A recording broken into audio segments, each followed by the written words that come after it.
Perintah Kaisar Naga. Audiobook, novel silat, episode 676. Penduduk desa, melihat wanita tua itu kembali dengan dua orang asing, semua melirik ke arah mereka dengan rasa ingin tahu. Wanita tua itu membawa Dev dan Santi ke sebuah rumah bobrok, lalu mengambil beberapa tanaman herbal dan mulai mengobati luka mereka. Saat mengobati luka mereka, Dev dan Santi memperhatikan bahwa penduduk desa tampak sangat aneh. Tatapan mereka menunjukkan campuran keserakahan dan ketidakpedulian. "Nenek, mengapa orang-orang di desa ini tampak agak aneh?" Dev tak kuasa menahan diri untuk bertanya. Tangan wanita tua itu sedikit gemetar. Lalu ia berkata, "Jangan terlalu dipikirkan, mereka semua orang baik. Istirahatlah di sini sebentar, aku akan pergi mengambilkanmu sesuatu untuk dimakan." Setelahnya, wanita tua itu bergegas meninggalkan rumah. Dev dan Santi bertukar pandang, keduanya melihat sedikit kegelisahan di mata masing-masing. Mereka samar-samar merasa bahwa desa ini sepertinya menyembunyikan suatu rahasia. Setelah tinggal di desa selama 2 hari, Dev dan Santi merasa penduduk desa semakin aneh. Mereka selalu menatap dengan tatapan rakus, seolah-olah mereka sedang merencanakan sesuatu yang jahat. Selain itu, mereka memperhatikan bahwa penduduk desa sering berkumpul diam-diam di tengah malam, mendiskusikan sesuatu. Pada malam ketiga, Dev dan Santi sedang beristirahat di rumah ketika mereka tiba-tiba mendengar keributan di luar. Mereka segera waspada, diam-diam pergi ke pintu, dan mengintip melalui celah pintu. Penduduk desa, dengan obor di tangan, mengepung rumah mereka. Di depan mereka adalah seorang pria parubaya yang tegap, memegang pisau besar, matanya berkilat ganas. "Kalian berdua orang luar pasti punya banyak harta karun. Serahkan sekarang, atau jangan salahkan kami karena bersikap tidak sopan."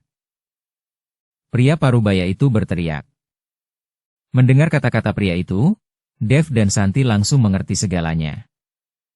Ternyata penduduk desa telah lama menginginkan mereka dan ingin membunuh mereka untuk mendapatkan sumber daya mereka. "Dasar bajingan serakah, kami datang ke desa kalian untuk mencari bantuan, dan kalian ingin mencelakai kami," kata Dev dengan marah. Pria parubaya itu mencibir, "Palalu, cukup omong kosongnya. Di dunia yang kejam ini, hanya kekuatan yang berkuasa. Kalian berdua, orang luar, dengan kekuatan yang ditekan, bukanlah tandingan kami. Jika kalian tahu apa yang terbaik untuk kalian, serahkan harta itu dengan patuh, atau kalian hanya akan menghadapi kematian." Dev dan Santi bertukar pandang, keduanya melihat kilatan tekad di mata masing-masing. Mereka tahu pertempuran ini tak terelakkan. Karena penduduk desa tidak baik, mereka akan sekejam itu sebagai balasannya. "Pemimpin aliansi Liu, ayo serang!" teriak Dev, menyerbu ke depan terlebih dahulu. Santi juga sama tak kenal takutnya. Ia mengayunkan pedang panjangnya, melepaskan aura pedang tajam ke arah pria parubaya itu. Pria parubaya itu menghindar dengan mudah menghindari aura pedang, lalu mengayunkan pedang lebarnya ke arah Santi. Sementara itu, Dev menyalurkan energi spiritualnya, melepaskan teknik pamungkasnya. Rune emas beterbangan dari tubuhnya, melesat ke arah penduduk desa di sekitarnya. Penduduk desa berebut menghindari rune, tetapi banyak yang masih terkena, menjerit kesakitan. Pertempuran langsung memanas. Meskipun kekuatan Dev dan Santi tertahan, mereka bertempur mati-matian melawan penduduk desa, mengandalkan pengalaman tempur mereka yang kaya dan tekad yang tak tergoyahkan. Namun, penduduk desa sangat banyak dan sangat ganas. Mereka menyerbu dari segala arah, mengepung Dev dan Santi. Dalam pertempuran sengit itu, Dev dan Santi perlahan-lahan merasa kewalahan. Beberapa luka lagi muncul di tubuh mereka, darah mengalir deras. Namun mereka tidak menyerah, mengertakkan gigi dan bertahan. Tepat ketika mereka merasa putus asa, tiba-tiba, Dev teringat akan garis keturunan naga emas di dalam dirinya. Sebuah pikiran terlintas di benaknya, ia mengedarkan energi spiritualnya, mengaktifkan kekuatan garis keturunan naga emasnya. Dalam sekejap, kekuatan naga yang dahsyat memancar darinya, menyebar keluar. Merasakan kekuatan naga itu, penduduk desa mundur ketakutan, wajah mereka menunjukkan ketakutan. Bahkan pria parubaya yang arogan itu pun menunjukkan ekspresi ngeri. Ia tidak menyangka Dev memiliki kekuatan sebesar itu. Berpindah-pindah alam, dasar bajingan serakah, hari ini adalah ajal kalian. Dev meraung, tangannya dengan cepat membentuk segel tangan. Sinar cahaya keemasan melesat dari tangannya, melesat ke arah penduduk desa. Penduduk desa berhamburan menghindar, tetapi banyak yang masih terkena cahaya keemasan itu, tubuh mereka langsung terkoyak, berubah menjadi kabut darah yang menghilang di udara. Melihat situasi yang genting, pria parubaya itu berbalik untuk melarikan diri. Tetapi Dev tidak membiarkannya lolos begitu saja. Ia melesat maju, muncul di hadapan pria parubaya itu dalam sekejap, menendangnya ke tanah. Ampuni kami, Tuan. Kami buta akan kebesaran Anda, tolong ampuni kami. Pria parubaya itu memohon dengan ketakutan. Dev menatapnya dengan dingin, dasar bajingan serakah. Kalian takkan berhenti untuk mendapatkan harta karun itu. Hari ini kalian harus membayar harga atas perbuatan kalian. Bersamaan dengan itu, kilatan cahaya muncul di tangan Dev, dan aura pedang emas menebas, langsung memenggal kepala pria parubaya itu, darah mengucur deras. Warga desa lainnya, melihat ini, menjadi pucat karena ketakutan. Mereka berlutut di tanah, memohon belas kasihan. Dev menatap penduduk desa tanpa sedikit pun rasa iba. Ia tahu bahwa jika bukan karena kekuatan dirinya dan Santi yang luar biasa serta efek jera dari garis keturunan naga emas mereka pasti sudah lama mati di tangan penduduk desa ini. Dasar bajingan serakah, kalian tidak pantas mendapatkan simpati. Dev berkata dengan dingin, lalu tangannya kembali berkilat, dan aura pedang melesat ke arah penduduk desa. Penduduk desa menjerit kesakitan saat mereka dihantam aura pedang dan langsung roboh tak bernyawa. Dalam waktu singkat, semua orang di desa tewas, kecuali wanita tua dan anak itu. Dev dan Santi menghampiri wanita tua dan anak itu, menatap mereka dengan dingin. Wanita tua itu gemetar ketakutan, berlutut di tanah dan berulang kali bersujud, memohon belas kasihan. Tuan, ampuni kami. Kami terpaksa melakukan ini. Kami tidak pernah bermaksud menyakiti Anda. Anak itu menatap Dev dan Santi dengan mata terbelalak, matanya dipenuhi ketakutan. Dev menatap mereka, matanya tidak menunjukkan belas kasihan. Santi berbisik, Tuan Muda Chen, mungkin kita harus melepaskan nenek dan cucu ini? Dev tidak berbicara, melainkan berjalan mendekati wanita tua dan anak itu, dengan pedang pembunuh naga di tangan. Aku tidak membunuh wanita atau anak-anak. Mendengar ini, wanita tua dan anak itu menghela napas lega, senyum dingin muncul di wajah mereka. Jeb! Tepat saat wanita tua itu menghela napas lega, pedang pembunuh naga Dev menembus tubuhnya. Wanita tua itu menatap Dev dengan tak percaya, berkata, bukankah kau bilang kau tidak membunuh wanita dan anak-anak? Benar, tapi kau nenek-nenek, bukan wanita muda, jawab Dev. Wanita tua itu diam tanpa daya. Jeb, Dev kembali menusuk tubuh anak itu dengan pedangnya. Mata anak itu melebar. Jangan memelototiku, kau juga bukan anak kecil lagi, cibir Dev. Anak itu juga tak bisa berkata-kata. Wanita tua dan anak itu telah dibunuh oleh Dev, membuat Santi, yang berdiri di dekatnya, geli sekaligus jengkel dengan kejenakaannya. Baiklah, ayo pergi. Dev bersiap untuk menyuruh Santi pergi.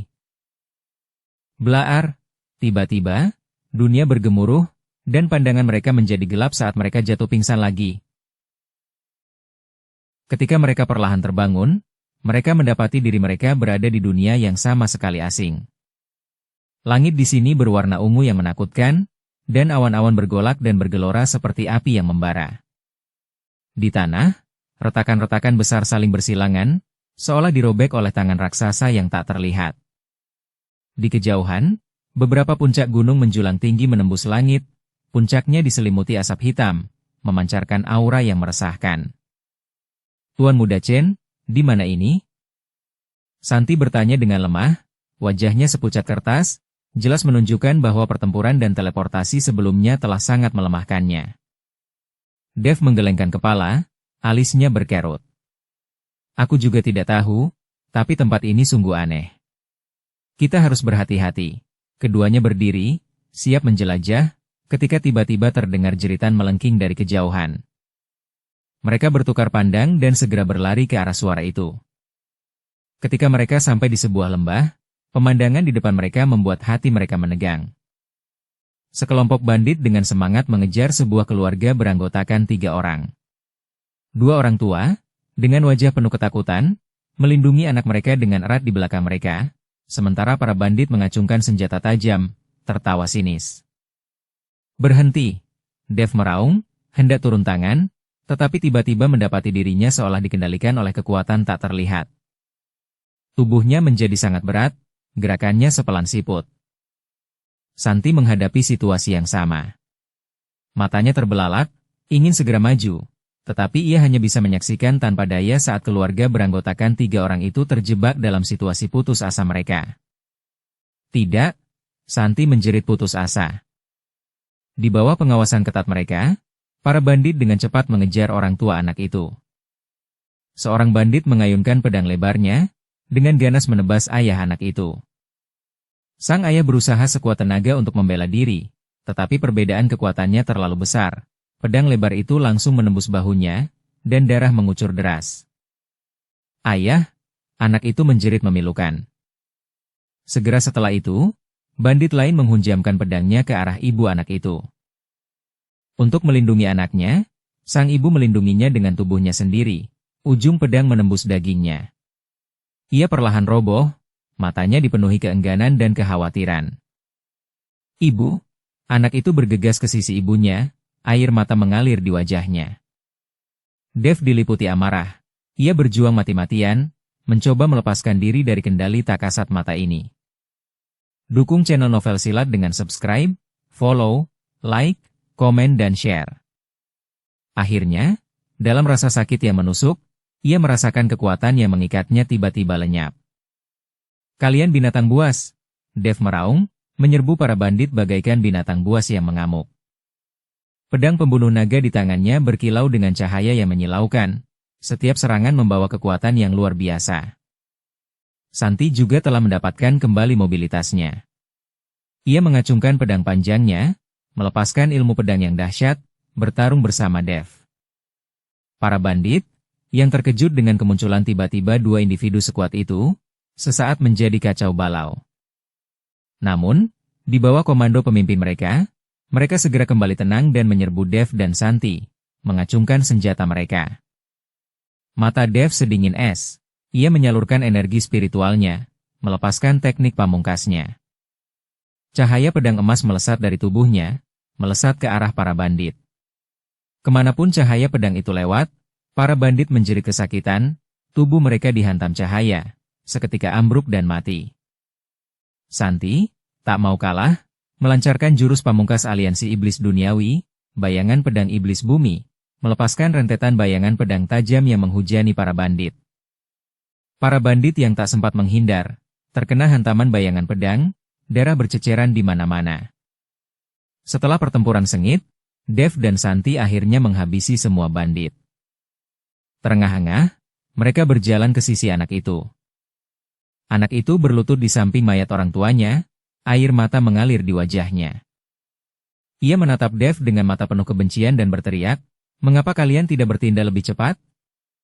Jika kalian bertindak lebih cepat, orang tuaku mungkin masih hidup." Dev merasakan sakit yang teramat dalam di hatinya. Ia menjelaskan, "Nak, aku dikendalikan oleh kekuatan tak terlihat, yang menahan gerakanku. Aku baru saja terlepas." Namun, anak itu tidak mau mendengarkan penjelasannya. Ia terus berteriak, "Kalianlah yang membunuh orang tuaku. Kalau kalian bertindak lebih cepat, mereka tidak akan mati." Melihat ini, luapan emosi pun membuncah dalam diri Dev. Ia berkata dengan dingin, "Nak, aku mengerti rasa sakitmu saat ini, tapi kau tidak bisa sembarangan menuduh seseorang tanpa mengetahui faktanya. Aku memang sedang dikendalikan tadi, dan aku sudah berusaha sebaik mungkin." Namun, anak itu tetap tak mau mendengar. Ia berdiri dan menerjang Dev, berniat menyerangnya dengan tinju kecilnya. Dev dengan mudah menghindari serangannya. "Berhenti membuat masalah," kata Dev sambil mengerutkan kening. Anak itu tiba-tiba berhenti. Ia menatap Dev dengan tatapan aneh dan berkata dengan dingin, "Akan kubuat kalian membayar nyawa orang tuaku." Dev tertegun, ia tak menyangka anak itu akan berkata seperti ini. Ia hendak bertanya ketika tiba-tiba merasakan aura berbahaya mendekat. Saat ini, anak itu tiba-tiba mengeluarkan belati dari sakunya dan menusuk Dev. Dev bereaksi cepat, menghindar ke samping dan meraih pergelangan tangan anak itu. "Apa yang kau lakukan?" teriak Dev dengan marah. Anak itu mencibir, "Kau membunuh orang tuaku. Akan kubuat kau membayar." Dev terkejut sekaligus geram. Ia tak menyangka anak ini begitu keras kepala. Menatap mata penuh kebencian anak itu, tekad tiba-tiba membuncah dalam dirinya. "Nak, aku bisa membawamu bertemu orang tuamu," kata Dev. "Benarkah?" Anak itu berteriak kegirangan, "Cepat lakukan, biarkan aku bertemu orang tuaku." "Baiklah," Dev mengangguk, menghunus pedang pembunuh naganya, aura pedang tajam menebas ke arah anak itu. "Tidak!" Santi berteriak kaget, ia tidak menyangka Dev akan benar-benar menyerang. Namun, aura pedang itu langsung menembus tubuh anak itu. Mata anak itu melebar, menatap Dev tak percaya, lalu perlahan runtuh. "Orang tuamu sedang menunggumu di dunia bawah. Aku mengirimmu untuk bertemu mereka," kata Dev, perlahan-lahan menyarungkan pedang pembunuh naganya. "Dev, kau?" Santi menatap Dev, matanya dipenuhi keterkejutan dan kebingungan. Dev menarik napas dalam-dalam dan berkata, "Pemimpin aliansi Liu, aku tahu kau kasihan pada anak itu, tapi dia dibutakan oleh kebencian, dan dia bahkan mencoba membunuhku tadi. Di dunia yang kejam ini, kita tidak boleh berbelas kasihan atau bersikap lembut, kalau tidak, itu hanya akan membawa kita lebih banyak masalah." Santi tetap diam, dia tahu Dev benar. Di dunia yang asing ini, mereka harus waspada, tidak mudah mempercayai orang lain, dan tentu saja tidak memiliki hati yang suci. "Ayo pergi, kita tidak bisa tinggal di sini lebih lama lagi," kata Dev, lalu menarik Santi menjauh dari lembah. Blaar, tepat saat Dev dan Santi hendak pergi, dunia di depan mereka runtuh lagi. "Sialan, berpindah lagi," Dev terdiam. Mereka berdua jatuh pingsan lagi. Ketika mereka terbangun lagi, mereka mendapati diri mereka berada dalam kehampaan. Menatap dunia yang kacau dan kosong di hadapan mereka, Dev akhirnya mengerti apa yang telah terjadi. "Tuan Muda Chen, apa lagi ini?" Santi menatap kosong ke arah kehampaan di hadapannya. "Ujian, dunia yang kita temui sebelumnya adalah ujian." Dev akhirnya mengerti. "Apa? Ujian?" Santi sedikit mengernyit, "Ini ujian untuk melihat apakah kita orang suci. Karena di dunia ini, menjadi orang suci, terikat dan diculik oleh moralitas, membuat mustahil untuk mencapai puncak. Ini pasti ujian dari pemilik reruntuhan. Hanya dengan melewati ujian ini kita dapat melihat reruntuhan yang sebenarnya." Dev menjelaskan, "Kalau tidak, teleportasi mereka yang sering ke dunia tak dikenal akan sulit dijelaskan." "Lalu, ujian macam apa ini?" tanya Santi. "Aku juga tidak tahu." "Ngomong-ngomong, ketika kita melihat anak-anak, wanita, pria dan wanita tua, kita akan membunuh mereka dulu," kata Dev. Santi tak bisa berkata-kata. Pada saat ini, sebuah gerbang batu tiba-tiba muncul di hadapan Dev dan yang lainnya. Gerbang itu tingginya puluhan ribu kaki, seolah-olah memenuhi seluruh ruang kosong. "Sepertinya kita harus melewati gerbang batu itu dulu." Menatap gerbang batu yang menjulang tinggi itu, Dev berkata. Cerita di balik runtuhnya gerbang surgawi. Dev dan Santi tiba di depan gerbang batu yang menjulang tinggi. Gerbang batu itu mulus sempurna, tanpa ukiran, rune atau prasasti. Dev mencoba mendorong gerbang itu, tetapi sekuat apapun ia berusaha, ia tidak bisa menggesernya. Santi juga mencoba, tetapi ketika ia menyentuh gerbang itu otomatis terbuka ke samping. Melihat ini, Dev tercengang, tidak mengerti mengapa ia tidak bisa membuka gerbang itu. "Apa? Kenapa begitu?" tanya Dev. "Mungkin karena aku seorang wanita." Santi menjelaskan sambil tersenyum. Dev terdiam. Keduanya melangkah melewati gerbang batu, tetapi begitu mereka masuk, gerbang itu otomatis tertutup, menjebak mereka di dalam. Selamat datang, kalian berdua. Bersambung ke episode 677. Dukung kami dengan subscribe, follow, like, komen dan share. Terima kasih.